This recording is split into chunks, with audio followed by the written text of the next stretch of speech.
What's up, ladies and gentlemen? Welcome to Aegon's Conquest Part 2, The Fall of Argilac the Arrogant and Harren the Black. This video should be pretty short.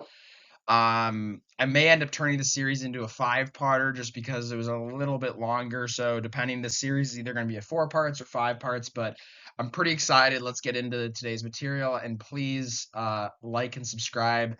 Like the video, subscribe to the channel. Thanks, guys. I really appreciate it. Let's get into it. Oh, I'd like to also mention that I got my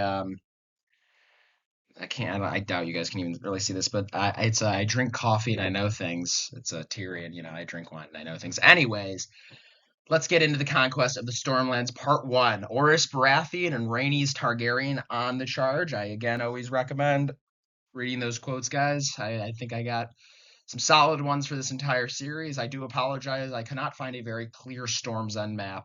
But the arrows are pointing at the march from King's Landing. Well, it's not called King's Landing, but Rhaenys is on Meraxes and Orys is on. Well, he doesn't have a dragon, but his military is following behind.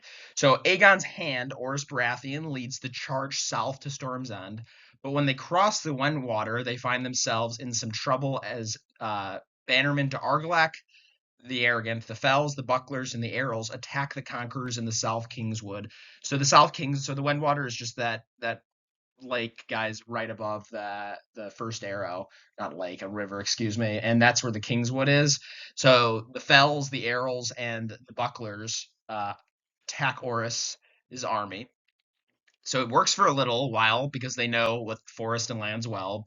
However, what they do not have are dragons. So that's pretty obvious there. Rhaenys and Meraxes torch the South Kingswood, turning it into ash, essentially, and ultimately defeating 3 powerful Stormlands houses. So these are the Fells, the Bucklers, and the Arrels are actually pretty strong houses in the Stormlands with pretty sizable armies, especially if you combine them. So it was pretty impressive and easy feat with just Rhaenys and Meraxes there.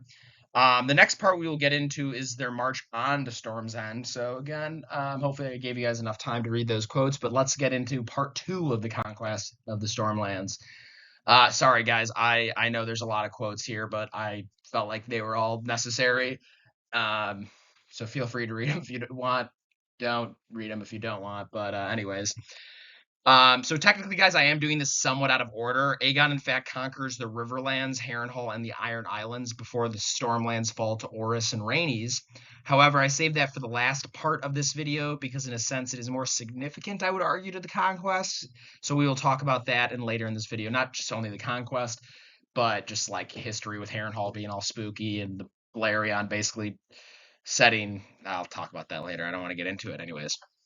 But looking at this first quote, guys, Storm's End was actually built by Brandon the Builder, an ancestor to the Starks who built the wall in the north after the first White Walker attack thousands of years before the Conquest. So I thought that was kind of a cool little fact. So Storm's End is built by the same guy who made the wall, which is a Stark ancestor. Storm's End, like the Eyrie, like Casterly Rock, we hear Bronn and Tyrion say in the show, was thought to be impregnable due to its super thick walls. So the retreating, defeated North Stormland lords had relayed the message to Argilac that Meraxes was coming towards him. Argilac is a very proud man, so he decides he would rather fight on his own terms and not get roasted alive within the walls of Storm's End. Orys then moves to set up his host near Bronze Gate, around 50 miles north of Storm's End. Big storm sets in, and Argilac's men urge him to retreat and fight later on when the storm passes. However, Argilac, being arrogant and enraged, seeing the Targaryen banners on his own lands, forces the old warrior king to attack. And this battle, of course, is entitled The Last Storm. As you can see, the downfall of Argilac and The Last Storm. Kind of a sick battle name. I don't know, kind of fun, isn't that? I don't know. It was probably foolish for Argilac to charge towards the Targaryens, and eventually, after some brutal and long days of fighting, it was clear that the Stormlanders stood no chance. Their army was stagnant, and the Targs, as Meraxes, who lit up the majority of the army, including Dickon Morgan and the Bastard of Blackhaven. Blackhaven is actually where the Dondarrions come from, so Beric Dondarrion in Game of Thrones, and actually Blackhaven is also where Criston Cole's dad was a steward at, so Criston Cole grew up in Blackhaven in the Dornish Marshes. Eventually, Orys meets Argilac one-on-one in the field, begging the old man to yield. He did not, and they fought. It was said to be an intense battle, both giving each other bad blows. But in the end, Oris was too much of a badass for even the old warrior king, and he was the victor. The last Durandon died on that field just north of Storm's End. The rest of the soldiers and lords threw down their swords and fled. And in the next section, guys, we'll discuss what happens to Storm's End after this and what happens to Argilac's daughter. Okay, so the Conquest of the Stormland Part 3, guys. The Dawn of House Baratheon. Ooh, that's so much fun. All right, so Argella, the daughter of Argilac, seemed to have the same ferocity and courage, you could say, as her father. She swore that she would not give up the castle so easily. However, her bannermen did not see eye to eye with her there. They betrayed her, not wanting to get burned alive, which, to be fair, seems pretty logical on their part, and handed her over to Oris Baratheon. So this is why we still have the stag sigil as the Baratheon sigil, guys. Oris respected Argilac to a degree and even took his daughter to marry. So it is fun to think that the descendants of Oris, like Robert, Stannis, and Renly, are also actually descendants of Argilac the Arrogant too. Kind of cool. This also shows that Oris Baratheon was probably a good guy because, you know, he could have been brutal to Argella, but he decides to marry her and take her father's castle and words, so that's a good thing. If there's ever a show about the Conquest, I think Oris will definitely be one of the characters fans would want to root for. I definitely think he'd be like a protagonist. So that was the Conquest of the Stormlands. Now let's get into the conquest of the Kingdom of the Isles and the Rivers.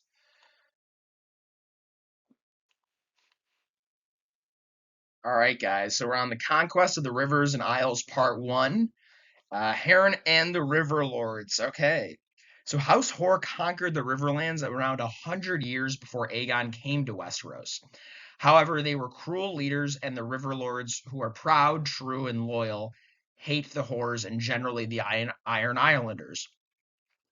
So again, my map shows right up to before the River Lords' rebellion of Harren and House Hoare. At the very beginning of the war, the Riverland Lords were still with Harren. But when they heard Aegon was flying on Balerion to Harrenhal, they decided to side with House Targaryen because, one, they probably thought he would win because of his dragons, so they decided to side with Aegon there. And with the help of Catelyn, and I feel like I'm missing the second part, guys. Sorry. One is, excuse me, they hate Harren and the Horrors and the Iron Islanders in general. And two, they probably thought he would win because of the dragons, so they decided to side with Aegon.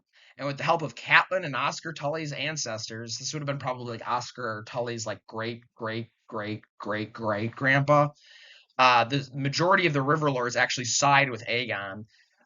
So the arrows in the map signify the houses leading the march against Arryn and coming to Aegon's side.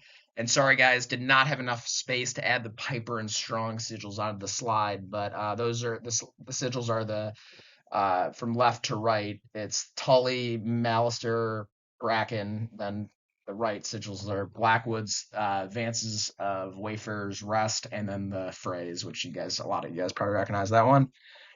But with that being said, let's move on to part 2. All right, part 2 of the Conquest of the Rivers and Isles is entitled The Hubris of Harren the Black. So Harren, now being caught off guard by the River Lords joining Aegon's cause, forces him to hide in his castle and bar his gates to wait out a siege. However, Aegon believes he can still convince the old bloodthirsty king to yield and to keep the Iron Islands as his domain. It is important to note that now at this point, Aegon will only have the Horrors rule over the Iron Islands, not the Riverlands, because the Tullys came to Aegon's side. Aegon parleys with Harren. However, due to Harren's hubris and arrogance, he decides that he will just wait out the siege because he thinks Harrenhal is impregnable. That interaction is really striking to me because, again, it shows Harren's hubris and Aegon's willingness to just be just and merciful. However, when he continues to deny Aegon's last requests, the dragon inside Aegon becomes fiery and he is ready to destroy House Hoare and end their line. But that was a pretty cool line. When the sun sets, your line shall end. If there's ever a show, I guarantee we'll see that line.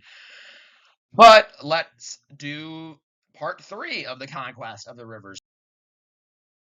Okay, guys, I did say this was going to be a pretty short video, so this is basically the last information I have for you, and then, of course, we'll get into part 3, and hopefully I'll have that up for you guys in a few weeks. But so basically, the last part is the Balerion the Black Dread, the fall of House Hoare, and the dawn of House Tully. So in this first quote, you can see that Balerion is basically just a total badass and just very big at this point. Balerion at this point would be probably like 100 and like probably like 120 years old. I think he lived to like 200. So yeah, he'd be like 100. So he's pretty big. He's probably like the size of Vhagar in House of the Dragon right now. That's what I mean, we don't exactly know, but that's what I think. Harren continues to boast that stone does not, well, in the previous slide, he boasted that stone does not burn, but what he didn't think of was all the wood, wool, hemp, straw, bread, and salted beef, etc. That all took fire, and then, his whole house and line burned. And in the end, House Horror is extinguished, and the Tullys of the Riverlands of Riverrun are now the Lord Paramount of the Trident. So they're the new liege lords of the Riverlands, and more to come about who will be the new liege lords of the Iron Islands, because now we don't have a leader in the Iron Islands, because remember, House Horror controlled the Iron Islands and the Riverlands. But with that being said, guys, that is pretty much all I have for you today. Again, pretty short video. Look out for part 3 in the next few weeks. And again, please like and subscribe. Thanks, everyone.